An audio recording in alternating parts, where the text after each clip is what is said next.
பாக்கியலட்சுமி சீரியல்ல அடுத்து என்ன நடக்குது பார்க்கலாம். இங்க கோபி போயிட்டு ராதிகா, மையோ கூட்டிட்டு வந்ததுல, இங்க அடுத்தடுத்த நாட்கள்ல இங்க ஈஸ்வரி வீட்ட விட்டு வெளிய போற அளவுக்கு நினைக்கிறவங்க, மறக்காம இந்த வீடியோக்கு லைக் பண்ணிடுங்க. வாங்க இப்ப வீடியோக்குள்ள போலாம். இங்க கோபி வந்துட்டு மையும், ராதிகாவையும் திருப்பியும் பாக்கியா வீட்டுக்கு கூட்டிட்டு வந்தது இங்க ஈஸ்வரிக்கு சுத்தமா புடிக்கல. இங்க ஈஸ்வரி வந்துட்டு கோபிய பார்த்து கேட்டுட்டு இருக்காங்க. "என்னப்பா கோபி இதெல்லாம்? நீ எதுக்கு இவளலாம் கூட்டிட்டு வர?" அப்படிங்கிற மாரி கேட்டுட்டு இருக்காங்க. அது கோபிய வந்துட்டு, "இல்லம்மா நான் உன்கிட்டயே சொல்லியிருக்கேன். உன் கூடவே இருக்கேன். அது மட்டும் இல்லாம நான் ராதிகா கிட்ட சொல்லியிருக்கேன் கல்யாணம் பண்ணும்போது. ராதிகா கூட எப்பயுமே இருப்பேன்ட்டு. 2 பேருக்கும் நான் வாக்கு குடுத்துருக்கேன். அதனால வந்துட்டு ராதிகாவ என் கூடயே வச்சுக்கிட்டா தான் நல்லாருக்கும். நான் பாக்கியா வீட்ல இங்க இருக்க வரைக்கும், ராதிகா வந்துட்டு என் கூட இருக்கட்டும்." அப்படிங்கிற மாரி இங்க கோபி ஈஸ்வரிட்ட சொல்றாரு. இத கேட்ட உடனே ஈஸ்வரிக்கு ரொம்பவே அதிர்ச்சி ஆயிடுது. கோபி, "இல்லப்பா அதெல்லாம் சரிப்பட்டு வராதுப்பா" அப்படி சொல்லவும், "இல்லம்மா எனக்காக நீ பண்ண மாட்டியாம்மா? நான் இருக்க போறது இன்னும் கொஞ்ச நாள் தாம்மா. எனக்கு இப்பவே வந்துட்டு ஹார்ட் பேஷண்ட் ஆயிட்டேன் நானு. எனக்கு என்னம்மா பண்ண முடியும்? நான் இருக்கிற வரையும் சந்தோஷமா இருந்துட்டு போயிறேனே! யாருக்கும் கஷ்டம் குடுக்காம.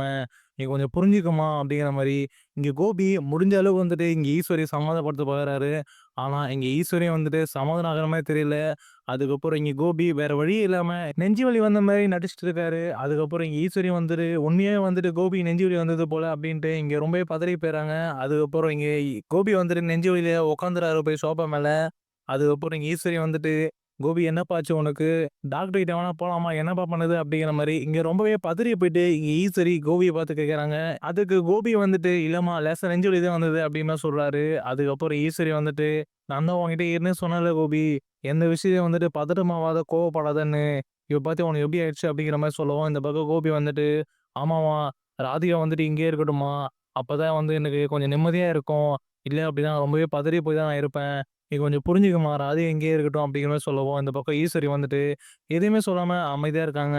அதுக்கப்புறம் தான் இங்க கோபி வந்துட்டு ஈஸ்வரி அமைதியா இருக்கிறத பார்த்தோனே, அம்மா அமைதியா இருக்கிறத பார்த்தா ஒத்துக்கிட்டாங்க மாரி தான் தெரியுது. அப்படிங்கிற மாரி நெனச்சுட்டு, இங்க ராதிகா வந்துட்டு, "ராதிகா நீ வந்துட்டு என் ரூமுக்குள்ள போ. நான் வரேன்." அப்படிங்கிற மாரி இங்க ராதிகாவ வீட்டுக்குள்ள இருக்க ரூம்குள்ள வந்து போக சொல்றாரு. அப்பதான் இது எல்லாத்தையும் வந்துட்டு அங்க கிச்சன் ரூம் வெளியில இருந்துட்டு இங்க பாக்கியா எல்லாத்தையும் பார்த்துட்டு இருக்காங்க. இங்க பாக்கியா வந்துட்டு ஓரமா நின்னுட்டு இங்க கோபி பண்றது எல்லாத்தையும் பார்த்துட்டு இருக்காங்க. அதுக்கப்புறம் இங்க கோபி வந்துட்டு ராதிகாவ ரூம்குள்ள போக சொல்லும்போது, இங்க ராதிகாவும் பாக்கியாவ ஒரு மாரி பார்த்துட்டு போறாங்க. அதுக்கப்புறம் இங்க ராதிகா வந்துட்டு ரூமுக்குள்ள போயிறாங்க. இங்க ராதிகாவும், மையும் வந்துட்டு ரூமுக்குள்ள போகவும், இந்த பக்கம் கோபி கிட்ட வந்துட்டு இனியாவும் செய்யணும் கேட்டுட்டு இருக்காங்க. "அப்பா என்னப்பா இதெல்லாம்? உங்களுக்கு தெரியாதா? ஏற்கனவே அவங்க இங்க இருந்து தான் போனாங்க. அவங்க இங்க இருக்கும்போது எவ்வளோ பிரச்சனை நடந்தது. அதெல்லாம் உங்களுக்கு தெரியாதா? அந்த பிரச்சனை நடந்ததுன்னு சொல்லிட்டு தானே நீங்க தனியா போனீங்க. இப்ப என்னப்பா திருப்பி அவங்கள கூட்டிட்டு வந்திருக்கேன்." அப்படிங்கிற மாரி இங்க செரின்னு வந்துட்டு கோபி பார்த்து கேட்கவும், இங்க கோபிக்கு இல்லடா சரியா, ராதிகாவையும் மையும் பார்க்கும்போது எனக்கு ரொம்பவே பாவமா இருக்கு. அவங்க என்ன பார்க்காம அவ்வளோ ஏங்கி போயிருக்காங்க. இப்போ ராதிகா என்னலாம் தான் வீட்ட காலி பண்ணிட்டு போயிருக்கா. இதெல்லாம் பார்க்கும்போது எனக்கு கஷ்டமா இருக்கு சரியா. அதான் வந்துட்டு ராதிகா, மை என் கூடயே வச்சுக்கலாம்னு சொல்லிட்டு நான் கூட்டிட்டு வந்துட்டேன் அப்படிங்கிற மாரி இங்க கோபி வந்து சொல்லவும், இந்த பக்கம் இனியா வந்துட்டு, "டாடி நீங்க அவங்கள கூட்டிட்டு வந்து எனக்கு சுத்தமா புடிக்கல டாடி. நான் அவங்க கூட தனியா வந்து டைம் ஸ்பெண்ட் பண்ணலாம்னு நெனச்சேன். இப்ப அவங்கள வேற நீ கூட்டிட்டு வந்தீங்க. இதனால வந்து பிரச்சனை தான் ஆகும் வீட்ல. உங்களுக்கு புரியலையா?" அப்படிங்கிற மாரிங்க இனியா வந்து கோபி பார்த்து கேட்கவும், "இல்ல இனியாம்மா, டாடி நான் இங்க இருக்க வரைக்கும் தான் அவங்க என் கூட இருப்பாங்க. நீ ஒண்ணும் கவலைப்படாத இனியாம்மா. டாடி வந்துட்டு எப்பயுமே உன் கூட டைம் ஸ்பெண்ட் பண்ணுவேன்." அப்படிங்கிற மாரி இங்க கோபி இனியா கிட்ட எப்படியோ சொல்லி சமாளிச்சுறாரு. அதுக்கப்புறம் இங்க ஈஸ்வரிக்கு வந்துட்டு என்ன சொல்றது தெரியாம வாயடைச்சு போய் உட்கார்ந்துட்டு இருக்காங்க. கோபி வேற இப்ப நெஞ்சு வலி வருது. இப்ப நம்ம எதனா பேசணும் அப்டின்னா, அவனுக்கு திருப்பி நெஞ்சு வலி வந்துருமே அப்டிங்கிற மாரி, இங்க ஈஸ்வரி எதுவுமே பேசாம அமைதியா உட்கார்ந்துட்டு இருக்காங்க. அதுக்கப்புறம் தான் இது எல்லாத்தையும் பார்த்திருந்த ஜெனி வந்துட்டு போயிட்டு பாக்கியா கிட்ட பேசுறாங்க. "ஆண்டி என்ன ஆண்டி இதெல்லாம்? என்ன நடக்குது இங்க? இவருமான்னு போயிட்டு அங்கிள் போயிட்டு அவங்க எல்லாரையும் கூட்டிட்டு வந்துட்டாரு. நீங்க வேற பார்த்துட்டு அமைதியா இருக்கீங்க. என்ன ஆண்டி நீங்க எதுவும் கேட்கலையா இத பத்தி?" அப்டிங்கிற மாரி இங்க ஜெனி வந்துட்டு பாக்கியா கேட்கவும், இங்க பாக்கியா வந்துட்டு, "நான் என்ன ஜெனி சொல்ல முடியும்? என் வீட்ல என்ன மீறி எவ்வளோ விஷயம் நடக்குது. என்ன கேட்காம தான் எல்லா விஷயம் நடந்துட்டு இருக்கு. நான் என்ன பேச முடியும் சொல்லு?" அப்படிங்கிற மாரி இங்க பாக்கியா சொல்றாங்க. அதுக்கப்புறம் இங்க பாக்கியா வந்துட்டு போயிட்டு கோபிகிட்ட பேச போறாங்க. "இங்க பாருங்க, நீங்க இப்ப ராதிகாவையும், மையும் கூட்டிட்டு வந்துட்டு எனக்கு எந்த பிரச்சனையும் இல்ல. ஆனா, நீங்க அவங்க கூட எப்பயுமே இருக்கணும். உங்க அம்மா சொல்றாங்க, வேற ஏதாவது சொல்றாங்கன்னு சொல்லிட்டு அவங்கள எப்பயுமே விட்டுறாதீங்க. உங்களுக்கு உடம்பு சரியாகுற வரைக்கும் நீங்க இந்த வீட்ல இருந்துக்கோங்க. ஆனா, ராதிகாவையும், மையும் வந்துட்டு உங்க கூடயே வச்சுக்கோங்க. அவ்வளோதான் என்னால சொல்ல முடியும். நீங்க இப்ப பண்றது வந்துட்டு நல்லதா, கெட்டதா அப்படிங்கிறது எனக்கு தெரியல. ஆனா எனக்கு தெரிஞ்சு வந்துட்டு ராதிகாவ உங்க கூட வச்சுக்கிறது எனக்கு தெரிஞ்சு நல்லது தான்." அப்படிங்கிற மாரி இங்க பாக்கியா கோபிகிட்ட சொல்லி போயிடுறாங்க. இங்க கோபிகிட்ட வந்துட்டு பாக்கியாவே கோபி பண்ணது எல்லாத்தையும் சரி அப்படிங்கிற மாரி பேசுனத பார்த்த உடனே ஈஸ்வரிக்கு என்ன பண்றது புரியல. என்ன பாக்கியா வந்துட்டு கோபி ராதிகாவ கூட கூட்டிட்டு வந்தது எல்லாமே சரி அப்படிங்கிற மாரி பேசிட்டு இருக்காளே. இப்ப என்ன பண்ண போறோம்? இந்த ராதிகாவ கோபியோட வாழ்க்கையிலேருந்து பிரிக்கலாம் பார்த்தோம். இப்ப பார்த்தா கோபி ராதிகாவையும் வந்துட்டு பாக்கியா வீட்டுக்கு கூட்டிட்டு வந்துட்டானே. கோபி நிம்மதியா இருக்கணும்னு சொல்லிட்டு தான் அந்த ராதிகாவ அவன் வாழ்க்கையிலேருந்து பிரிச்சு பாக்கியாவோட சேர்த்து வைக்கலாம் பார்த்தா, இப்போ எல்லாமே நடக்கிறது தலைகீழா நடந்துட்டு இருக்கே அப்படிங்கிற மாரி இங்க ஈஸ்வரி ஒரு சைடு மூலையில உட்காந்து யோசிச்சுட்டு இருக்காங்க. அதுக்கப்புறம் தான் இங்க கோபிய போயிட்டு ஈஸ்வரிட்ட பேச போறாரு. "என்னம்மா நான் ராதிகாவ கூட்டிட்டு வந்தது உனக்கு புடிக்கலையா? சொல்லுமா" அப்படின்னு கேட்கவும், அது ஈஸ்வரி வந்துட்டு எதுவுமே சொல்லாம அமைதியா உட்காந்துட்டு இருக்காங்க. அதுக்கப்புறம் தான் கோபி சொல்றாரு, "அம்மா நான் சொல்றத கொஞ்சம் புரிஞ்சுக்கம்மா. நான் இருக்க வரைக்கும் ராதிகா இங்க இருக்கட்டும்மா. எனக்கு ரொம்ப கஷ்டமா இருக்கும்மா. என்ன பண்றது தெரியாம ஒரு மாரி குழம்பி போயிருக்கேன்ம்மா. நான் உன்ன பத்தி யோசிக்கத்தான், ராதிகாவ பத்தி யோசிக்கத்தான்னு எனக்கு தெரியலம்மா.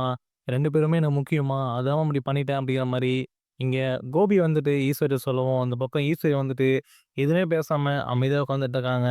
அது கோபி வந்துட்டு, "அம்மா எதனா பேசும்மா. ஏம்மா அமைதியா உட்காந்துருக்க?" அப்படி கேட்கவும், அதுக்கு ஈஸ்வரி வந்துட்டு, "இல்லப்பா கோபி ஒண்ணும் இல்ல." அப்படின்னு சொல்லவும், அது கோபி வந்துட்டு, "அம்மா நீ உட்காந்துட்டு இரு. நான் போய் உள்ள போயிட்டு ராதிகாவ பார்த்துட்டு வரேன்." அப்படி சொல்லிட்டு, அங்க இருந்து கோபி கிளம்பி அங்க ரூம்ல இருக்க ராதிகாவ பார்க்கறதுக்கு ரூம்ல போறாரு. அங்க ரூம்ல போகும்போது தான், அங்க பெட்ல வந்துட்டு ராதிகாவும், மையும் உட்காந்துட்டு இருக்காங்க.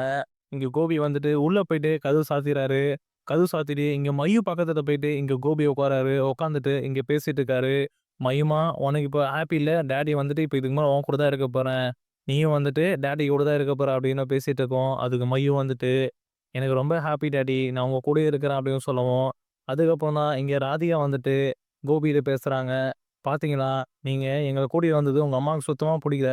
அவங்க என்னென்ன பண்றாங்க பாத்தீங்களா?" அப்படி கேட்கவும், அது கோபி வந்துட்டு, "ராதிகா அதெல்லாம் அப்படித்தான் இருக்கும். நீ ஒண்ணும் கவலைப்படாத. அவங்க எதுவும் பண்ண மாட்டாங்க. நான் பாத்துக்கிறேன் அதெல்லாம். நீ என்ன நம்பி இந்த வீட்டுக்கு வந்திருக்க. என்னால வந்துட்டு உனக்கும், மையுக்கும் எந்த ஒரு கஷ்டமும் வராது. எல்லாத்தையும் நான் பாத்துக்கிறேன். நீ அதுக்கெல்லாம் போயிட்டு எதுவும் நெனச்சிட்டு இருக்காத." அப்படிங்கிற மாரி இங்க கோபி வந்துட்டு ராதிகாவ சமாதானப்படுத்திட்டு இருக்காங்க. அதுக்கு ராதிகா வந்துட்டு அமைதியா இருக்காங்க. அதுக்கப்புறம் இங்க கோபி கேட்கறாங்க, "ராதிகா பாக்கியா எதனா சொன்னாளா?" அப்படி கேட்கவும், அதுக்கு ராதிகா வந்துட்டு, "இல்ல பாக்கியா எதுவும் சொல்லல. நான் உள்ள வரும்போது அவங்க பாத்துட்டு தான் இருந்தாங்க." அப்படி கேட்கவும், அதுக்கப்புறம் தான் கோபி வந்துட்டு, "இல்ல ராதிகா, பாக்கியா எதுவும் சொல்ல மாட்டா. பாக்கியாக்கு நான் உன் கூட இருந்து, உன் கூட வாழ்ந்தது தான் பிடிக்கும். அதனால வந்துட்டு பாக்கியா நீ இந்த வீட்ல வந்துட்டு என் கூட இருக்கிறதுனால எதுவுமே நினைக்க மாட்டா. பாக்கியா உன்ன ஒண்ணும் சொல்ல மாட்டா. நீ அதையும் நினைச்சு எதுக்கு கவலைப்பட்டுக்காத." அப்படிங்கிற மாரி இங்க கோபி வந்துட்டு ராதிகா கிட்ட சொல்லுவோம். அது ராதிகா வந்துட்டு, "எனக்கு ஏற்கனவே தெரியும் கோபி. பாக்கியாலாம் இது ஒரு பெரிய விஷயம் பார்க்க மாட்டாங்க. அவங்களுக்கும் வந்துட்டு நான் உங்க கூட இருக்கணும்னு சொல்லிட்டு தான் விருப்பம். உங்க அம்மா தான் வந்துட்டு அடுத்து என்ன பண்ண போறாங்கன்னு தெரியல. அவங்களுக்கு தான் நான் இந்த வீட்ல இருக்கிறது பிடிக்காது. அது மட்டும் நீங்க பார்க்க தானே போறீங்க. அவங்க என்ன பண்ண போறாங்க அப்படிங்கிறது." அப்படிங்கிற மாரி இங்க ராதிகா சொல்லவும், அதுக்கப்புறம் கோபி வந்துட்டு, "இல்ல ராதிகா, நான் கண்டிப்பா உன்கிட்ட சொல்றேன். என்ன மீறி வந்துட்டு எங்க அம்மா உன்ன எதுவும் சொல்ல மாட்டாங்க." அப்படின்னு சொல்லிர்றாங்க. அது ராதிகா வந்துட்டு, "பார்க்கலாம் கோபி." அப்படின்னு சொல்லிர்றாங்க. ஈஸ்வரி வந்துட்டு எதுவுமே புரியாம இங்க சோபால உட்காந்துட்டு இருக்காங்க. இங்க கோபி வேற வந்துட்டு ராதிகாவையும், மொய்யும் வேற இந்த வீட்டுக்குள்ள கூட்டிட்டு வந்துட்டான். இப்ப அடுத்து என்ன பண்ண போறாங்க அப்படிங்கிறது இங்க ஈஸ்வரி ஒண்ணுமே புரியாம உட்காந்துட்டு இருக்காங்க. இப்ப பொறுத்திருந்து பார்க்கலாம். இங்க ஈஸ்வரி ஏதாவது பண்ணி இங்க ராதிகாவ திரும்ப வீட்ல இருந்து வெளிய தொரத்திருவாங்களா? இல்ல அப்படின்னா இங்க ஈஸ்வரி வீட்டுக்கு வெளிய போறாங்களா? அப்படிங்கிறதையும்